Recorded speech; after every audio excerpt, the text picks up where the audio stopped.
Pourquoi Laetitia Hallyday s'est recluse dans le silence? Dans les colonnes de Paris Match, Miami Raslani, l'avocat de Johnny et Laetitia Hallyday, a expliqué pourquoi la maman de Jade et Joy préférait garder le silence depuis que la guerre autour de l'héritage du rocker a éclaté. Voici cet article en vidéo. Depuis la mort de Johnny Hallyday dans la nuit du 5 au 6 décembre dernier, Laetitia Hallyday reste discrète. Absente des réseaux sociaux, elle préfère également ne pas réagir publiquement concernant la discorde familiale au sujet de l'héritage de son époux, qui a décidé de ne rien léguer à ses deux premiers enfants David et Laura. Si les aînés du rocker se sont exprimés publiquement, Laetitia Hallyday de son côté, préfère laisser la parole à son avocat Miami Raslani chargé de défendre ses intérêts. Dans le dernier numéro de Paris Match, en kiosque ce jeudi 22 mars, celui-ci a décidé d'éclaircir certains points, afin de défendre la maman de Jade et Joy.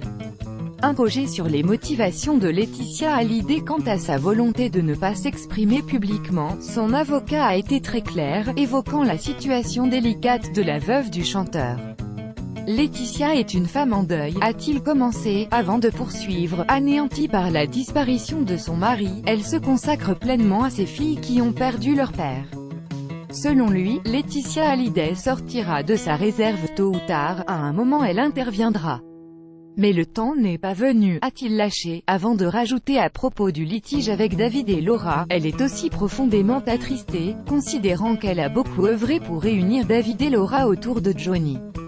78 commentaires commentés. Partagez cet article partagé sur Facebook sur le même sujet. L'élu l'actualité closermac.fr dans votre boîte mail. Inscription newsletter. Vous êtes bien inscrit à la newsletter avec l'adresse. Je souhaite aussi recevoir les bons plans des partenaires du site conformément à la loi numéro 78/17 du 6 janvier 1978, relative à l'informatique, aux fichiers et aux libertés. Vous disposez d'un droit d'accès et de rectification des données à caractère personnel vous concernant.